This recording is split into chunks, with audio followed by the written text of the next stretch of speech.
కనీసం జ్ఞానం ఉందా? 10 సంవత్సరాల మంత్రి మేము వచ్చిన తర్వాత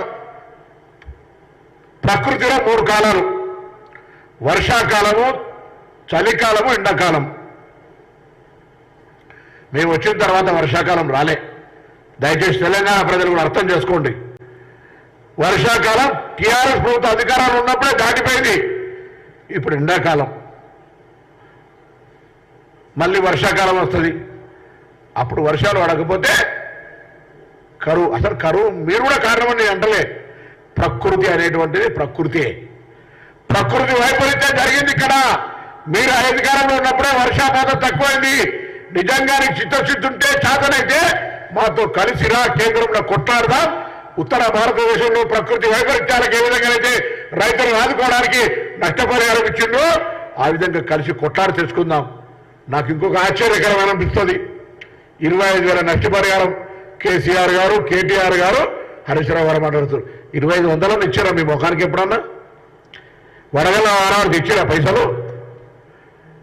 రైతాంగానికి అనేక రకాల నష్టపరిహారం ఎప్పుడు ఇచ్చిండ్రా? నా దగ్గర చొప్పున 1,00,000 రూపాయల మిర్చి పంట. పాప రైతులు ఏడ్చిన కళ్ళలో రక్తం కారింది. ప్రభుత్వాన్ని వేడుకున్నాం. ఉద్యమం చేయవద్దు, అరెస్ట్ చేసిరు, నిరసన పనియలే. ఈ లెక్కల్ని మీరా మాట్లాడేది మా గురించి? ఇలా మేము కట్టుబడి ఉన్నాం, లెక్కలు తీసినాం. ఎక్కడైనా నష్టపోయిందో, ఎక్కడ నీటి ఎదురుందో ఇవాళ కూడా ముఖ్యమంత్రి గారు ఆదేశాలు ఇచ్చారు. త్రాగునీటికి సంబంధించి ఎక్కడ సమస్య ఏర్పడ్డా అందుకొరకు ప్రత్యేకంగా 10 మంది పాత సీనియర్ అధికారులను జిల్లాల ఇన్ఛార్జీలు వేసినాం. ప్రత్యేక నిధులు ఇచ్చాం కలెక్టర్లకు. యావత్ తెలంగాణలో ఏ గ్రామంలో నీటి ఎద్దరు ఉంటే అక్కడుండే కాంగ్రెస్ నాయకులారా వెంటనే స్థానికంగా జిల్లా కలెక్టర్ దృష్టి తీసుకోండి, ఆ సమస్యను పరిష్కారం చేయని కోరుతున్నాం. నేను టీఆర్ఎస్ వాళ్ళకు కూడా కోరుతా ఉన్నా, నీటి లభ్యత, త్రాగునీటి, సాగునీటి అంశం మీద రాజకీయం చేసే ప్రయత్నం చేయకు. ఈ సీజన్లా చెప్పండి, ఏ ప్రాజెక్టు నీళ్లుంటే మేము విడుదల చేయదని ఆదేశాలు ఇస్తే వెంటనే మేము దేనికైనా ఒప్పుకుంటాం. ప్రాజెక్టులో నీళ్లున్నాక రైతులకు ఇయ్యద్దు అనేంత మూర్ఖులం కాదు. కేసీఆర్ గారు, కేటీఆర్ గారు, హరీష్ రావు గారు మీ హయాంలో పడ్డ వర్షాలు, మీరు 50,000 కోట్లు 40,000 కోట్లు ఖర్చు అయినటువంటి మిషన్ కాకతీయ ఏమైంది? మరి ఎందుకులో చెరువులలో నీళ్లు తాగినామా? మేము ప్రజలు తాగినరా? మీరు తాగినరా? ఏమైనా నీళ్లు? వర్షం లేదు, వర్షాభావం ఉంది కాబట్టి అక్కడక్కడ ఇబ్బంది జరిగింది. దాన్ని ఎదుర్కోవడానికి మిమ్మల్ని కలిసి రమ్మంటారా? భారతీయ జనతా పార్టీ కేంద్రంలో అధికారం ఉంది. మీరు ఇక్కడ 10 ఏళ్ళు, వాళ్ళక్క 10 ఏళ్ళు ఏం చేశారో చెప్పండి రైతులు. కానీ అడుగుతాను ఇలా, అది జవాబు చెప్పకుండా తోడు దొంగల లెక్క ఆయన అదే మాట్లాడతారు, మీరు అదే మాట్లాడతారు, మీరు అదే మాట్లాడతారు, వాళ్ళు అదే మాట్లాడతారు. కాబట్టి ఇదంతా కూడా నడుస్తున్నటువంటి తతంగాన్ని నేను కొట్టినట్టు చేయి, నువ్వు ఏడిచినట్టు చేస్తా. సామెత ఉంది కదా, ఇప్పుడు జనరల్ మా అరిశెట్టి ప్రభాకర్ అని జయించారు ఒక కవి ఉండే, కందిపప్పు తాగితే చేయి కందిపోతుందట, ధరల మాట వింటే దవడవలు అయిపోతుందట. అంటే ఇప్పుడు ఉన్నటువంటి పరిస్థితి అట్లుంది బీజేపీ టీఆర్ఎస్ ప్రభుత్వ హయాంలో.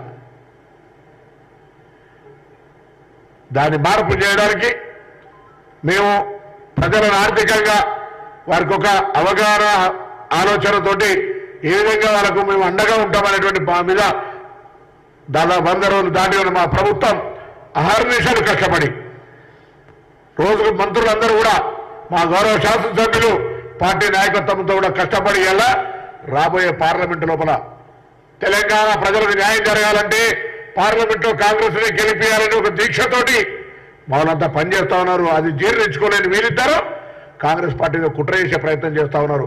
అందుకే మేము మా కరీంనగర్ లోక్సభ వరకు తేదీ 14 నాడు బాబాసాహెబ్ అంబేద్కర్ గారు జయంతి రోజు పార్టీ కార్యాలయంలో ఈ భారతీయ జనతా పార్టీ వైఫల్యాల మీద, ఇచ్చిన హామీలు అమలు చేయడం దాని మీద మేము దీక్ష చేయడానికి నిర్ణయం చేసినాం. ఇటువంటి దీక్షలు 17 పార్లమెంట్ నియోజకవర్గాలు జరగాలని కోరుకుంటా ఉన్నాం.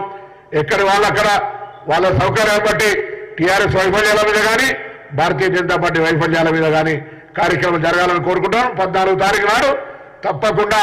ఎందుకంటే భారతీయ జనతా పార్టీ తెలంగాణ విభజనను వ్యతిరేకించిన పార్టీగా 10 సంవత్సరాలుగా తెలంగాణకి ఏం న్యాయం చేయనటువంటి పరిస్థితిగా మా దగ్గర టీఆర్ఎస్ పార్టీ అంటే పోటీలో ఉండే పరిస్థితి లేదు. కాబట్టి అక్కడ ఉండబడేటువంటి ఈ మతపరమైన రాముడి పేరు మీద ఆర్టిస్ట్ ఆస్కర్ అవార్డు డ్రామాలు పొందేటువంటి అభ్యర్థులు ఉన్నటువంటి పరిస్థితుల్లో తప్పకుండా భారతీయ జనతా పార్టీని ప్రశ్నించడానికి ప్రజలను చైతన్యపరచడానికి వాస్తవాలు చెప్పడానికి ఆ రోజు మీ అందరూ కూడా జిల్లా కాంగ్రెస్, కరీంనగర్ జిల్లా కాంగ్రెస్, సిరిసిల్ల జిల్లా కాంగ్రెస్ అధ్యక్షులు, ఇద్దరు శాసనసభ్యులు కవంపల్లి సత్యనారాయణ గారు, ఆది శ్రీనివాస్ గారు, మేడిపల్లి సత్యం గారు, మిగతా పోటీ చేసిన అభ్యర్థులు అందరం కూడా కలిసి ఆ రోజు అక్కడ దీక్ష చేయబోతున్నామనే మాట కూడా ఈ సందర్భంగా మనం చేస్తాం.